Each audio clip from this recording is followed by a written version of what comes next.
दुनिया की सारी कलाएं, सारे हुनर एक तरफ और बोलने की कला एक तरफ। अगर आप बोलने की कला सीख गए तो दुनिया की हर जीत, हर कामयाबी आप हासिल कर लोगे। आप चाहे किसी भी फील्ड में क्यों ना हो, चाहे वो बिजनेस हो, जॉब हो या किसी रिलेशनशिप में हो, आपकी कम्युनिकेशन स्किल जितनी अच्छी होगी, आप लाइफ में उतना ही सक्सेसफुल रहोगे। बहुत से लोग अपनी कम्युनिकेशन स्किल को इम्प्रूव करना चाहते हैं, बोलने की कला सीखना चाहते हैं, पर उन्हें समझ नहीं आता कि शुरुआत कहाँ से करें। काफी लोगों को ये लगता है कि अगर इंग्लिश सीख ली तो बात करना भी सीख लिया। हमारे दिमाग में बहुत गलत चीजें डाली गई हैं, जैसे कि अगर आप कम्युनिकेशन स्किल सीखना चाहते हैं तो आपको इंग्लिश जरूर आनी चाहिए। लेकिन इंग्लिश एक लैंग्वेज है, भाषा है, और कम्युनिकेशन स्किल एक आर्ट है, एक कला है। ये दोनों बहुत अलग चीजें हैं, और ये कला, ये आर्ट आपको सीखनी पड़ेगी, आपको डेवलप करनी पड़ेगी। पर मैं आपको सजेस्ट करूंगा कि आप अपनी मातृभाषा में ही बोलने की कला को सीखें। हाँ, आप इंग्लिश लैंग्वेज बोलना भी सीख सकते हैं, पर यह जरूरी नहीं कि जिसे इंग्लिश लैंग्वेज आती हो उसे बात करना भी आता हो। तो सबसे पहले तो ये बात अपने माइंड में आप क्लियर कर ले कि आपको जो भी लैंग्वेज बोलना आती है, आप उसमें ही कम्युनिकेशन स्किल सीख सकते हैं। कई लोग क्या करते हैं कि वो डिक्शनरी से इंग्लिश के भारी भरकम शब्द ढूंढ लाते हैं और बात करते वक्त उसे कहीं भी फिट कर देते हैं, ताकि दूसरों को नीचा दिखा सके और खुद को ऊंचा दिखा सके, ताकि दूसरे लोगों को ये लगे कि इससे कितना कुछ पता है। और यही आपकी गलती है। आप सबसे पहले अपनी मदर टंग में ही बोलने की कला को डेवलप करें। बोलने की कला सिर्फ नए शब्दों को सीख लेने से नहीं आती, इसमें बहुत सारी चीजों की जरूरत पड़ती है, जैसे eye contact, body language, voice tonality, being proactive. इन सबको मिलाकर आप एक अच्छे वक्ता बनते हैं। इनमें कहीं भी इंग्लिश होना जरूरी नहीं है। और अगर आप साथ ही साथ अपनी इंग्लिश भी इम्प्रूव करना चाहते हैं तो आप इंग्लिश में पढ़ना शुरू करें। एक डायरी बनाएं, उसमें आप इंग्लिश में लिखना शुरू करें। अगर आप कुछ सुनते हैं या देखते हैं तो आप सुनकर, देखकर भी अपनी कम्युनिकेशन स्किल को इम्प्रूव कर सकते हैं। आप अपने ब्रेन को इस तरह से ट्रेंड करें कि वो हर तरह से सीख सके। आप हर चीज का इस्तेमाल अपनी ग्रोथ के लिए, अपने इम्प्रूवमेंट के लिए कर सकते हैं। कम्युनिकेशन एक कला है। जैसे आप अपनी मसल्स को डेवलप करके स्ट्रांग बनाते हैं, वैसे ही आपको हर दिन सीख सीख कर अपनी इस कला को निखारना पड़ेगा। एक फेमस कोट है, communication works for those who work at it. अगर आप अपनी बोलने की कला पर काम करेंगे, उस पर मेहनत करेंगे, तो वो कला आपके लिए काम करेगी।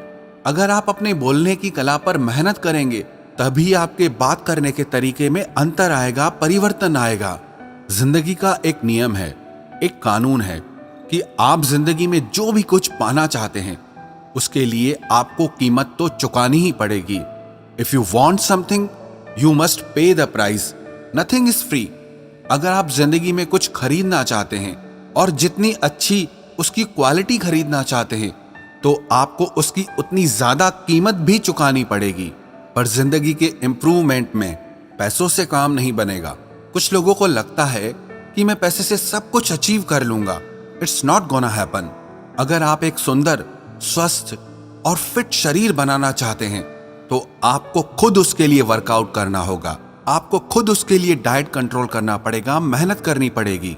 अगर कोई और आपके लिए वर्कआउट करे, डाइट कंट्रोल करे, तो उससे आपकी बॉडी अच्छी नहीं बनने वाली। उसके लिए आपको खुद मेहनत करनी पड़ती है। और आप अपनी जिंदगी में अच्छे रोल मॉडल चुनिए, जैसे न्यूज रिपोर्टर हैं, जर्नलिस्ट हैं, अच्छे स्पीकर्स हैं, जिनके बोलने की कला अच्छी है। आप उन्हें सुनिए, उन्हें ध्यान से देखें कि कैसे वो अपनी बातों से, अपने शब्दों से सब लोगों को प्रभावित कर देते हैं। आप उस कला को सीखें कि कैसे कोई एक व्यक्ति हजारों लोगों को प्रभावित कर देता है, और मैं उस चीज को कैसे कर सकता हूं। कहते हैं कि शब्द हमारे बोलने की कला का सिर्फ 7% हिस्सा होते हैं। बॉडी लैंग्वेज बहुत इंपॉर्टेंट है। आपकी आवाज, आपके बोलने का तरीका, आपका बॉडी पोस्चर, आपके बोलने का टोन, आपके बोलने का साउंड, ऐसी बहुत सारी चीजें हैं। सिर्फ शब्दों को सीख लेने से आप बोलने की कला में एक्सपर्ट नहीं हो जाएंगे, साथ ही साथ आपको ये सारी चीजें सीखनी पड़ेंगी। अगर आप मन में ये सोच ले कि मुझे इस कला को सीखना है क्योंकि मुझे इस कला से बहुत फायदा होने वाला है। अब उदाहरण के तौर पर आपके पास 100 आइडियाज हैं किसी काम के लिए, लेकिन अगर आप उन्हें लोगों के सामने अच्छे से प्रेजेंट करना नहीं जानते, अपनी बातों को रखना नहीं जानते, तो उन आइडियाज का कोई मतलब नहीं। और कोई दूसरा इंसान आएगा, उसे अपने आइडियाज को अच्छे से रखना आता है, अच्छे से एक्सप्रेस करना आता है, तो उसके आइडियाज सुने भी जाएंगे, माने भी जाएंगे और अप्रिशिएट भी किए जाएंगे और वो आगे निकल जाएगा। फिर आप बोलोगे इसका गुड लक अच्छा था, लेकिन बात इतनी सी है कि वो कम्युनिकेशन स्किल में अच्छा है और आप उसमें वीक हैं, इसीलिए वो आगे निकल गया।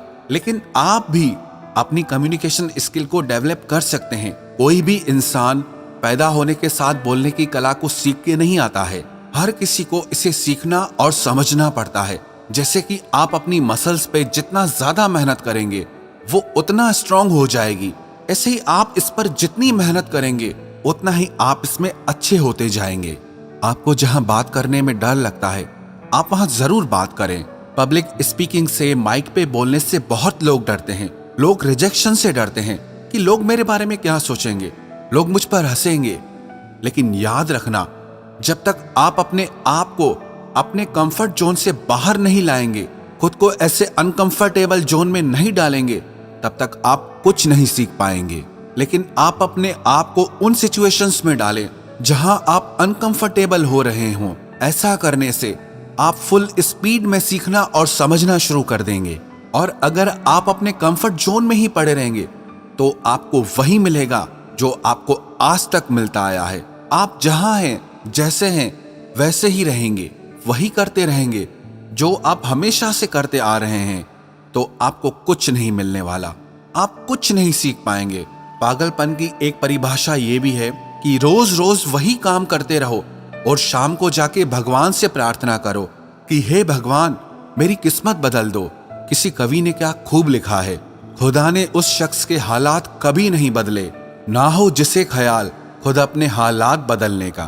तो इसीलिए आप भी आज ये तय कर लो कि आपको अपने हालात खुद बदलने हैं और इसी साल में बदलने हैं। अगर कुछ सीखना चाहते हो ना, अगर कुछ बनना चाहते हो, तो वो करो जो आपको मुश्किल लगता है, तो वो करो जो आपने आज तक नहीं किया।